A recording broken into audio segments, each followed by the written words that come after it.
Atau kita lihat juga bagaimana cintanya Sayyidah Fatimah alaihissalam kepada baginda Rasul Muhammad sallallahu alaihi wasallam.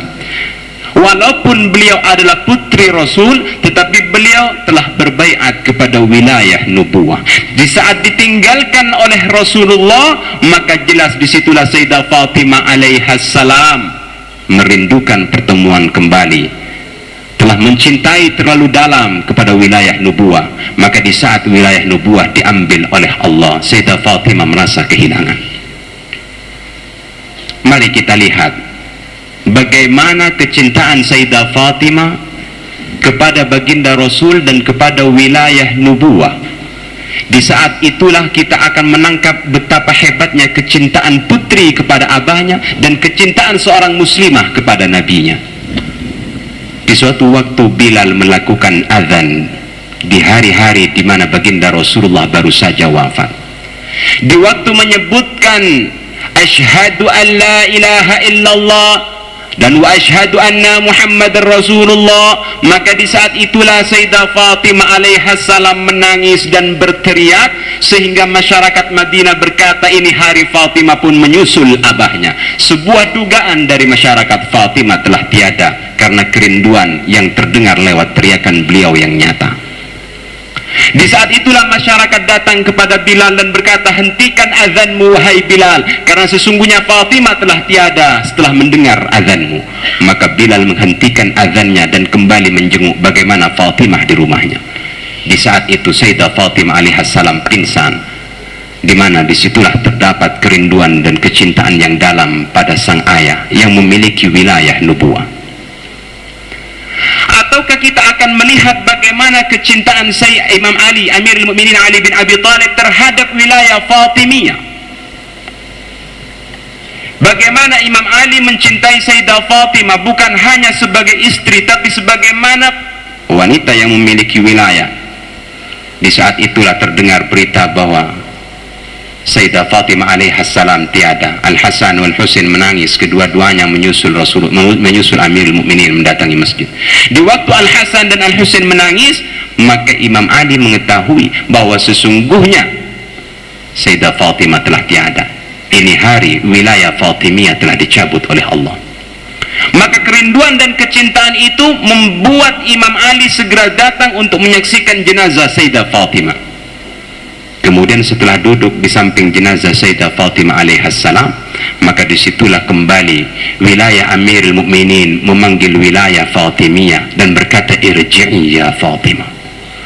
Maka kemudian Sayyidah Fatimah bangun kembali dari wafatnya dan menyampaikan beberapa nasihat. Setelah itu berangkat kembali. Ini makna daripada wilayah. Wilayah yang dimiliki oleh Amirul Mukminin, wilayah yang dimiliki oleh Sayyidah Fatimah, wilayah yang dimiliki oleh Ahlul Bait adalah wilayah mutlak. Berbaiat kepadanya merupakan wajib dan meninggalkan daripada pembaiatannya atau ingkar berarti adalah orang-orang yang disebut dengan munafikin. Dan orang-orang munafik terhadap wilayah seperti inilah yang dijanjikan oleh Allah, dia tidak akan pernah merasakan bau surga. Khalidina fiha, kekal abadi di dalam neraka.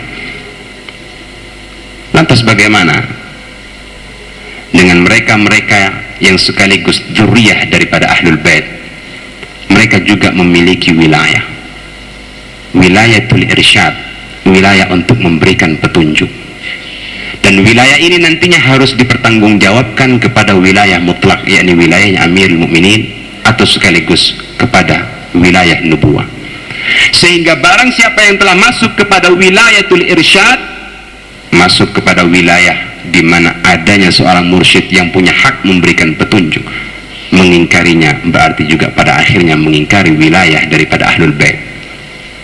Ini sebabnya perlu ditekankan bahwa untuk mengetahui adanya wilayah, salah satu adalah dengan cara mengingat wiladah. Hadirin ikhwan yang dimuliakan oleh Allah, kelahiran guru kita secara insaniyahnya kita tahu, tapi secara lahiriahnya adalah insan. Dan kapan secara batiniahnya menjadi insan. Itu adalah rahasia beliau dengan Allah. Namun dengan adanya wilayatul irsyad, kita tahu bahwa ini menunjukkan adanya ta'alluq dengan wilayatul mutlaq. Oleh karena itu, diadakan acara mengingat kelahiran guru ini adalah sebagai satu langkah untuk mengingat baiat kita. Kemudian dengan baiat kita harus menimbulkan mahabbah, dan mahabbah itulah nanti yang akan berbicara dalam kehidupan kita selaku murid. Ini sebabnya kita mencoba mengadakan sebuah acara yang baru bagi kita, tetapi sebenarnya tidak bagi orang-orang yang mengerti. Tidak mustahil pada suatu waktu nanti kita juga akan mengadakan wiladahnya Al-Habib Muhsin bin Ali Al-Hindwan. Kita juga bisa mengadakan wiladahnya masyayikh yang lain, mursyidin yang lain. Kenapa? Dengan mengadakan wiladah mereka, kita akan mengingat wilayah dan arti dari sebuah baiat. Ini saat, ini hari, khususnya ikhwan Alawiyah, bila ditanyakan kemanakah guru kita, guru kita melakukan safar, sebuah perjalanan. Kemanakah beliau? Beliau ke Yaman. Akankah beliau dikembalikan oleh Allah nanti kepada kita? Tahukah kita akankah beliau kembali kepada kita, ataukah Allah lebih mencintai beliau dan Allah mengambilnya dari kita? Kita hanya berharap, kita hanya berdoa, tapi siapakah yang lebih cinta? Adakah Allah menginginkan kembalinya beliau ke hadiratnya, ataukah Allah akan masih menyisihkan waktu beliau untuk kembali kepada kita? Ia kalau kembalinya sebagaimana Musa kepada ibunya, ia kalau kembalinya sebagaimana Yusuf kepada abahnya. Tetapi kalau kembalinya sebagaimana kembalinya Rasulullah, tidak ada yang mampu memanggil. Ia kalau kembalinya itu sebagaimana yang saya sebutkan tadi dari dua kejadian besar Musa dan Yusuf. Tapi kalau kembalinya sebagaimana kembalinya Amirul Mukminin, lantas siapa yang akan memanggil? Kita berada di bawah wilayah, kita tidak memiliki wilayah. Amirul Mukminin mampu memanggil wilayah Fatimiyah karena lebih tinggi daripada wilayah Fatimiyah. Akan tetapi disinilah kita tahu bahwa kita hanya menyandarkan diri kepada wilayah. Wilayah ini bersambung kepada wilayah mutlak. Bila si pemilik wilayah mutlak berkenan mengambilnya, maka kita tidak punya arti untuk menolak dan tidak bisa juga mengingkari kenyataan seperti itu. Ini malam sebagian dari kita mencoba mendoakan guru. Ini malam kita mencoba meminta kesudian Tuhan, keridhaan Allah untuk mengembalikan guru kepada kita. Permasalahannya adalah karena kita masih belum selesai dalam tarbiyah.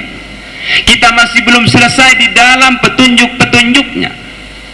Guru baru memulai mendidik kita, sementara kita baru mencoba terbangun dari kelalaian kita.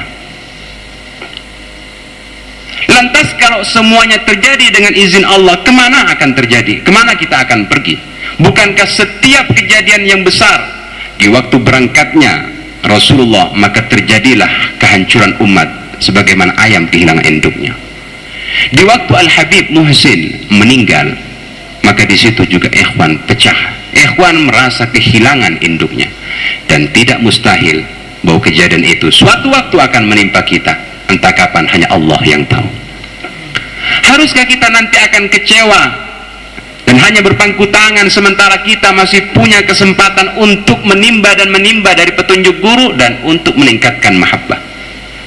Sehingga bila ada inisiatif untuk mengadakan wilada, maka jelas ini menghimpun seluruh hati, ini menghimpun seluruh akal untuk mengingat kembali arti baiat. Dan sebuah pertanyaan, sudahkah tumbuh mahabbah dari baiat yang sudah kita lakukan? Haruskah kita sebagaimana Bani Israel yang ditinggalkan sejenak oleh Musa alaihi salam dan mengalami sebuah perubahan? Haruskah kita sama dengan orang-orang jahiliyah yang ditinggalkan oleh baginda Rasulullah dan mereka berubah? Perubahan seperti itu sering terjadi, tapi semoga tidak bagi kami. Nah, ini makna daripada bagaimana kita menyikapi adanya guru dan tidak adanya guru, sehingga nanti ada istilah haul dan ada pula istilah wiladah. Mengingat arti kebersamaan dengan guru dan makna daripada arti berpisah dengan guru.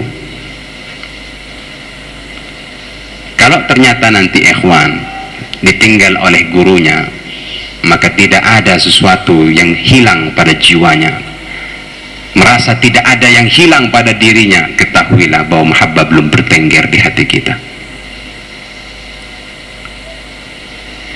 Ini sebuah tolak ukur. Apabila kita ditinggal oleh guru dan tidak ada yang terasa hilang dalam bagian diri kita, berarti kita tidak punya cinta. Haruskah kita berbicara arti baiat bila tidak ada mahabbah?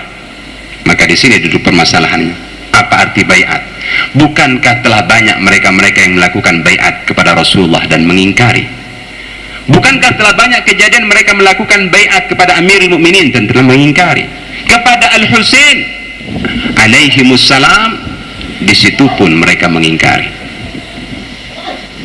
Mereka telah berbaiat kepada wilayah mutlak.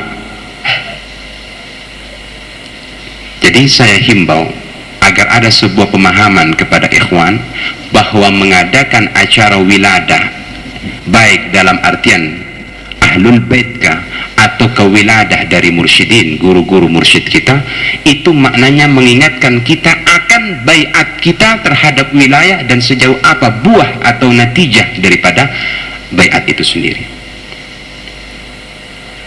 Ya, kalau kita jujur berkata, di saat adanya guru dan di saat tidak adanya guru, maka terjadi perubahan.